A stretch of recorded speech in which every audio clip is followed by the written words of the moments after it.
ٹخنے کھلے رکھنا صرف نماز میں یا ہر وقت؟ ارسلان صاحب کراچی سے پوچھتے ہیں پینٹ کو نماز میں اوپر رکھنے کا جو حکم ہے کیا یہ ہر وقت کے لیے ہے یا صرف نماز کے لیے؟ نیز کیا نماز میں پینٹ کو فولڈ کرنے سے نماز ہو جاتی ہے یا نہیں؟ یہ بھی اس زمانے میں ایک نیا شوشہ لوگوں نے چھوڑا ہے کہ نماز میں پینٹ فولڈ نہیں کرنی چاہیے.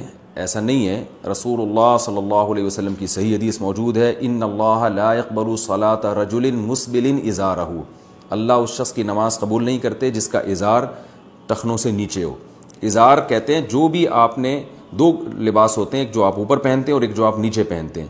تو مرد جو بھی لباس نیچے پہنے گا، چاہے وہ پینٹ ہو، چاہے وہ شلوار ہو، چاہے وہ دھوتی ہو، کچھ بھی ہو، تو اس کو ازار یعنی ٹخنوں تک کھینچنا اس کا حرام ہے، ناجائز ہے. صحیح حدیث بہت کثرت سے ہیں اس بارے میں. اور آپ صلی اللہ علیہ وسلم نے ارشاد فرمایا کہ 3 لوگ ہیں جن کی طرف اللہ قیامت کے دن نظر رحمت سے نہیں دیکھے گا، نہ ان کے ساتھ کلام کرے گا. حضرت ابو ذر رضی اللہ تعالیٰ عنہ اس حدیث کے راوی ہیں. جب آپ صلی اللہ علیہ وسلم نے فرمایا 3 دفعہ یہ لفظ کو دہرایا تو حضرت ابو ذر نے فرمایا خابوا وخسروا من هم یا رسول اللہ، یہ لوگ تو بالکل ہی برباد ہو گئے، یہ کون لوگ ہیں؟ تو آپ نے فرمایا کہ المنان، ایک وہ جو احسان کر کے جتلاتا ہو، اور دوسرا فرمایا والمنفق سلعتہ بالحلف الکاذب، جھوٹی قسم کے ذریعے اپنا مال بیچتا ہو، اور تیسرا آپ نے فرمایا جو اپنے ازار کو ٹخنوں سے نیچے کھینچتا ہو. تو یہ بڑا گناہ ہے. بعض لوگ یہ کہتے ہیں کہ تکبر اگر ہوگا تو اس کو نیچے لٹکانا گناہ ہے، تکبر نہیں ہے تو گناہ نہیں ہے. اور دلیل میں حضرت ابو بکر رضی اللہ تعالیٰ عنہ کی حدیث پیش کی جاتی ہے کہ حضرت ابو بکر رضی اللہ تعالیٰ عنہ نے یہ حدیث سن کے فرمایا رسول اللہ صلی اللہ علیہ وسلم سے کہ میرا ازار تو نیچے چلا جاتا ہے. تو آپ نے فرمایا انک لست ممن جرہ خیلا، تم ان لوگوں میں سے نہیں ہو جو تکبر کی وجہ سے لٹکاتے ہیں. تو بعض حضرات کہتے ہیں دیکھو اگر تکبر کی وجہ سے لٹکایا جائے تو حرام ہے، بغیر تکبر کے حرام نہیں ہے. تو حالانکہ یہی حدیث بتا رہی ہے کہ تکبر کے بغیر لٹکانا بھی حرام ہے، اس لیے کہ حضرت ابو بکر نے یہ نہیں کہا تھا میں جان کر ازار نیچے کرتا ہوں، بلکہ غفلت میں بعض دفعہ میرا ازار نیچے چلا جاتا ہے ٹخنوں سے. تو آپ نے فرمایا کہ تم تکبر کی وجہ سے ایسا نہیں کرتے. کیا مطلب کہ تم سے جو یہ ہو رہا ہے واقعی غفلت میں ہو رہا ہے، جان کر تم تکبر کی وجہ سے ایسا نہیں کر رہے. اس کی سب سے بڑی دلیل یہ ہے کہ اس حدیث کے بعد بھی حضرت ابو بکر کا ازار ہمیشہ ٹخنوں سے اوپر ہی رہا ہے.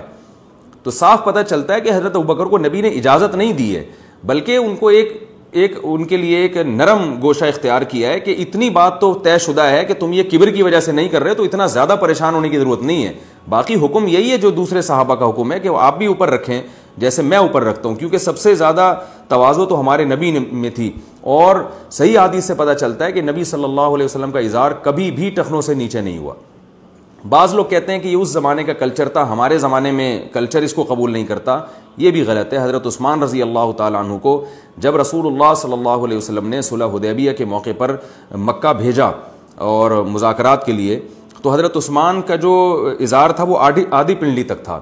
تو مشرکین مکہ مذاق اڑانے لگے کہ یہ کیسا تم نے ازار رکھا ہوا ہے. تو حضرت عثمان نے فرمایا کہ میں اپنی نبی کی سنت کو تم احمقوں کی وجہ سے، یا کچھ اس سے ملتے جلتے الفاظ تھے، میں تم لوگوں کی وجہ سے چھوڑ نہیں سکتا.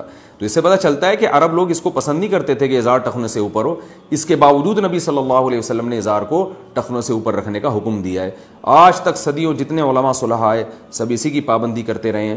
تو اس لیے مسلمان مرد کے لیے بہرحال یہ لازم ہے کہ وہ پینٹ ہو یا شلوار ہو یا کوئی بھی ایسا ازار ہو اس کو ٹخنوں سے اوپر رکھے. اور نماز تو بہرحال نہیں ہوگی، یعنی واجب الاعادہ ہوگی، کیونکہ نماز کے بارے میں تو اور زیادہ تاکید ہے. البتہ مسقط میں نے دیکھا کہ وہاں کوئی امام ایسا نہیں نظر آتا جس کا ازار ٹخنوں سے نیچے ہو یا اس کی داڑھی چھوٹی ہو. اور اس کی وجہ یہ ہے کہ وہ عباضی فرقے کے ہیں، اور عباضی فرقے کا یہ ہمیشہ سے نظریہ رہا ہے کہ جو شخص گناہ کبیرہ کا ارتکاب کرتا ہے وہ ہمیشہ جہنم میں جائے گا. تو اس کا یہ عقیدہ تو صحیح نہیں ہے، لیکن اس عقیدے کا ایک فائدہ بہرحال عملی لحاظ سے یہ ہوا کہ وہ کبیرہ گناہوں سے بچنے کا بہت اہتمام کرتے ہیں. تو اس لیے وہاں نہ کوئی امام داڑھی کاٹتا ہے اور نہ کسی کا ازار مجھے اس کا جبہ یا ازار ٹخنوں سے نیچے نظر آیا. تو بہرحال یہ دونوں کبیرہ گناہ ہیں. اس کا جو ہے نا نبی صلی اللہ علیہ وسلم کے حکم پر عمل کرنا چاہیے اور اس میں شرم و حیا نہیں کرنی چاہیے. مشہور صحابی جب فارس کے دربار میں گئے، وہاں ان کے ہاتھ سے نوالا گر گیا کھانا کھاتے ہوئے، تو وہ نوالا اٹھا کے صاف کر کے کھانے لگے. تو کسی نے کہا یہ بادشاہ ہے، بڑا آدمی ہے اور بڑے لوگ ہیں، یہ ان کے ہاں یہ حرکت جو ہے یہ اچھی نہیں سمجھی جاتی. تو ان صحابی نے فرمایا کہ ان احمقوں اور بے وقوفوں کی وجہ سے ہم اپنے نبی کی سنت نہیں چھوڑ سکتے، تو یعنی ہمیں کلچر سکھائیں گے.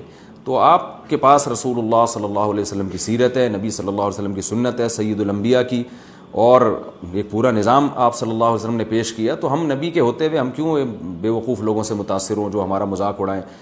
مجھے یاد ہے ایک دفعہ میں ٹرین میں جا رہا تھا، تو فجر کا وقت تھا، تو علماء سے ہم نے یہی سنا ہے کہ اگر ٹرین کہیں جنگل میں ہو اور کہیں دور سے اذان کی آواز بھی نہ آ رہی ہو تو پھر چاہے اکیلے بھی نماز پڑھنی ہو تو اذان کہہ کے نماز پڑھیں۔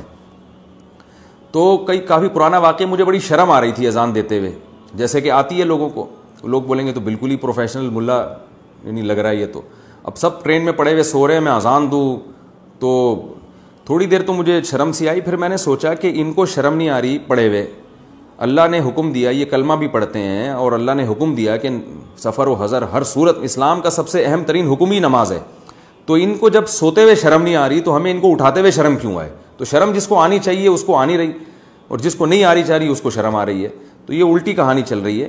تو اس لیے مردوں کو چاہیے اپنا ازار ٹخنوں سے اوپر رکھا کریں اور اس میں شرمایا نہ کریں، شرم ان کو آنی چاہیے جو نبی صلی اللہ علیہ وسلم کی اس حدیث کا انکار کر رہے ہیں اور اس لباس کو فالو نہیں کر رہے جس کا رسول اللہ صلی اللہ علیہ وسلم نے حکم دیا ہے۔